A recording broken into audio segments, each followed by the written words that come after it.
نبی اکرم کی رحمت سے فائدہ نہیں اٹھا پا رہے ہیں. نبی اکرم کی رحمت مومنوں کے ساتھ کتنی خاص ہے. فرض نہ ہو جائے اس لیے آپ نے جماعت ترک کر دی. آپ نے کہا میں جماعت نہیں کراؤں گا. ہم اندازہ لگائیں کتنے مہربان تھے وہ مومنوں کے اوپر. مومنوں کے ساتھ ان کی شفقت کچھ خاص ہے. حضرت عائشہ صدیقہ فرماتی ہیں, بخاری کی روایت ہے کہ نہى النبی صلی اللہ علیہ وسلم عن الوصال رحمۃ لہم. نبی اکرم نے اپنی امت کو مسلسل پے در پہ کنٹینیو ریگولر روزہ رکھنے سے منع کر دیا ہے. نفلی روزہ کنٹینیو نہیں رکھ سکتے ہو, ریگولر نہیں رکھ سکتے ہو. آج بھی رکھو, کل بھی رکھو, پرسوں بھی رکھو, پھر رکھتے رہو. آپ نہیں رکھ سکتے ہو. جبکہ اللہ کے نبی صلی اللہ علیہ وسلم جب رکھتے تھے تو کنٹینیو رکھتے تھے, چھوڑتے تھے تو پھر مسلسل چھوڑ بھی دیتے تھے. صحابہ کرام نے کہا بھی تھا کہ اللہ کے نبی صلی اللہ علیہ وسلم آپ تو رکھتے ہیں, تو اللہ کے نبی صلی اللہ علیہ وسلم نے فرمایا کیا تم میری طرح ہو؟ اللہ مجھے کھلاتا ہے, اللہ مجھے پلاتا ہے, یعنی یہ خاص میرے لیے ہے, میری امت کے لیے نہیں. نہى النبی, حضرت عائشہ کہتی ہے وعن عائشہ رضی اللہ تعالی عنہ قالت نہى النبی صلی اللہ علیہ وسلم عن الوصال. اللہ کے رسول نے وصال سے مسلسل پے در پہ کنٹینیو روزہ رکھنے سے منع کر دیا ہے اپنی امت کو. اور آگے کہتی ہے حضرت عائشہ رحمت لہم, یہ محمد رسول اللہ کی رحمت تھی اپنی امت کے لیے کہ آپ نہیں چاہتے تھے کہ میری امت کنٹینیو ریگولر اور مسلسل پے در پہ روزے رکھے اور کمزور ہو جائے, پھر اللہ کی اور مزید عبادت نہ کر سکے. اس لیے اللہ کے رسول کی رحمت کا تقاضا تھا کہ آپ نے اپنی امت کو, صحابہ کرام کو پے در پہ کنٹینیو روزہ رکھنے سے منع کر دیا, بلکہ حکم یہ دیا کہ نفلی روزے رکھنا چاہو تو مہینے میں 3 روزے رکھ لو. عربی تاریخ کی 13, 14, 15 تاریخ کو روزہ رکھا جاتا ہے. ہر عربی تاریخ کی 13, 14, 15 تاریخ کو آپ روزہ رکھ لیجئے, 3 روزے ہو گئے. اللہ کے یہاں ایک روزے کا ثواب 10 گنا ملتا ہے, تو گویا 3 روزے آپ نے رکھے تو 30 روزوں کا ثواب. جس نے مہینے میں 3 روزے رکھے گویا پورے مہینے اس نے روزہ رکھا. مزید اور روزہ رکھنا چاہتے ہو تو اتنی اجازت اور دے دی اللہ کے نبی صلی اللہ علیہ وسلم نے کہ نفلی روزہ رکھنا چاہو تو ہفتے میں 2 روزہ رکھ سکتے ہو, یعنی ایک جمعرات کے دن کا اور ایک پیر یعنی سوموار کے دن کا. یہ روزہ بھی آپ رکھ سکتے ہو, لیکن مسلسل پے در پہ نہیں. سنیچر کو بھی رکھ لیا, اتوار کو بھی, سوم کو بھی, منگل کو بھی, بدھ کو بھی, جمعرات کو بھی, جو نہیں رکھ سکتے ہو آپ ہفتے میں 2 روزہ رکھ لو, سوموار کا اور جمعرات کا, اور مہینے میں 3 روزے رکھ لو, 13, 14, 15 کافی ہے. نفلی روزے مسلسل اور پے در پہ رکھنے سے منع کر دیا. اور حضرت عائشہ اس کا سبب کیا بتاتی ہے, ریزن کیا بتاتی ہے؟ رحمت اللہم, اپنی امت کی اوپر رحمت کی وجہ سے. یہ رسول کی رحمت تھی اپنی امت کے ساتھ. عزیز علیہ ما عنتم حریص علیکم بالمؤمنین رؤوف الرحیم. مومنوں کے ساتھ آپ کی رحمت کچھ خاص ہے. ایک اور نظریے سے ذرا سمجھنے کی کوشش کیجئے گا. ایک اور 3 صحابہ نبی اکرم صلی اللہ علیہ وسلم کے گھر جاتے ہیں. بخاری کتاب النکاح اٹھائیے, بخاری کتاب النکاح پڑھیے. 3 صحابی اللہ کے رسول صلی اللہ علیہ وسلم کے گھر پہ جاتے ہیں. اللہ کے نبی صلی اللہ علیہ وسلم کی بیویاں ملتی ہیں.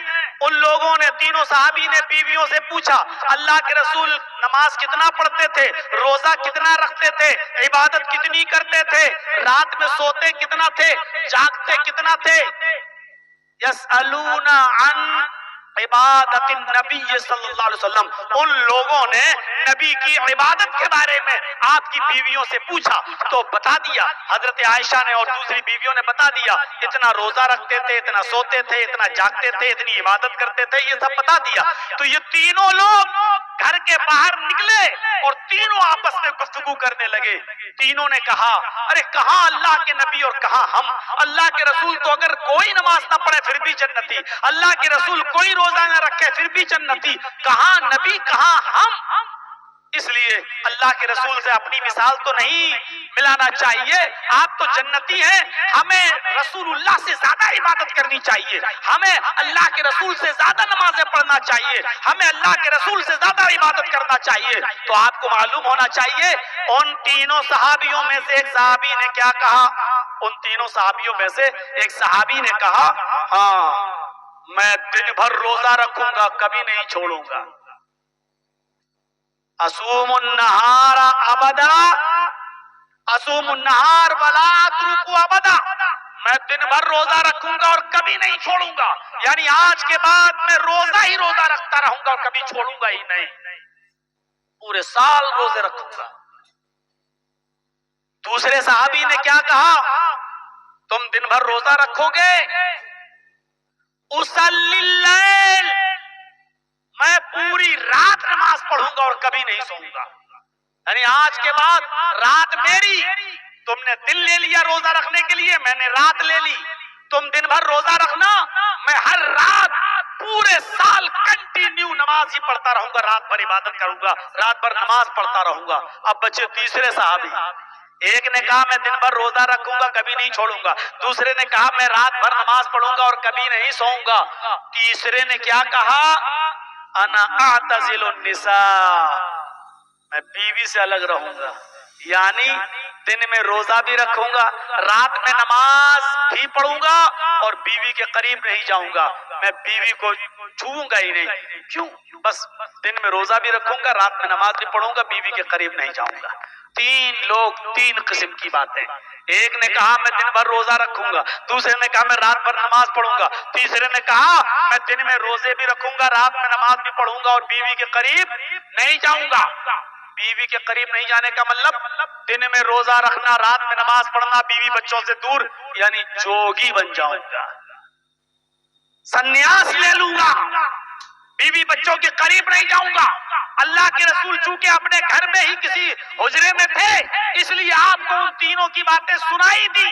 آپ حجرے سے نکلے, ان تینوں صحابی کے پاس آئے اور آنے کے بعد کہا, انتم الذی قلتم کذا و کذا, کیا تم ہی وہ تینوں لوگ ہو جو ایسا ایسا کہہ رہے تھے, کیا تم ہی وہ تینوں وہ لوگ ہو جو ایسی ایسی باتیں اپنی زبان سے ادا کر رہے تھے, کیا تم ہی وہ تینوں ہو جو کہہ رہے تھے میں دن بھر روزہ رکھوں گا, میں رات بھر نماز پڑھوں گا, اور میں دن میں روزہ رکھوں گا, رات میں نماز پڑھوں گا اور بیوی کے قریب نہیں جاؤں گا.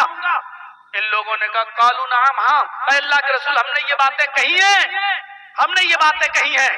اللہ کے نبی صلی اللہ علیہ وسلم نے فرمایا, سنو, میں تم میں سب سے زیادہ اللہ سے ڈرنے والا, میں تم میں سب سے زیادہ اللہ کا خوف کھانے والا, میں تم میں سب سے زیادہ اللہ سے ڈرنے والا اور اللہ کا خوف کھانے والا. تم مجھ سے زیادہ متقی بننا چاہتے ہو, تم مجھ سے زیادہ پرہیزگار بننا چاہتے ہو, تم مجھ سے زیادہ اللہ رب العالمین سے ڈرنے والے بننا چاہتے ہو, نہیں بن سکتے ہو. جب میں تم میں سب سے زیادہ اللہ سے ڈرتا ہوں, جب میرے اندر تم میں سب سے زیادہ اللہ کا خوف ہے, تو سنو میری عادت کیا ہے, میں رات میں سوتا بھی ہوں اور ایک نیند پوری کرنے کے بعد آخری پہر میں اٹھتا بھی ہوں, اور میں تہجد کی نماز بھی پڑھتا ہوں, میں اپنے بیوی کے حقوق بھی ادا کرتا ہوں, میں اپنے بیویوں کے قریب بھی جاتا ہوں, میں بیویوں کے حقوق بھی ادا کرتا ہوں. اور اس کے بعد آپ نے فرمایا میں نفلی روزہ رکھتا بھی ہوں اور میں چھوڑتا بھی ہوں, یعنی کبھی رکھ لیا اور کبھی چھوڑ دیا. میں رات میں سوتا بھی ہوں اور اٹھ کر عبادت بھی کرتا ہوں, میں رات میں سوتا بھی ہوں اور اپنے بیوی کے حقوق بھی ادا کرتا ہوں. لہذا نفلی روزہ رکھنا اور چھوڑنا یہ دونوں میرا طریقہ ہے, بیویوں کے حقوق ادا کرنا اور سونا یہ دونوں میرا طریقہ ہے, رات میں ایک نیند پوری کر کے اٹھنا اور پھر تہجد پڑھنا یہ میرا طریقہ ہے. اگر تم نے میرے طریقے سے اعراض کیا, یعنی یہ طریقہ نہیں اپنایا جو میرا ہے, اگر تم نے اس طریقے سے روگردانی کی, اگر تم نے اس طریقے سے منہ موڑا, فَلَيْسَ مِنِّي, تو تم مجھ میں سے نہیں.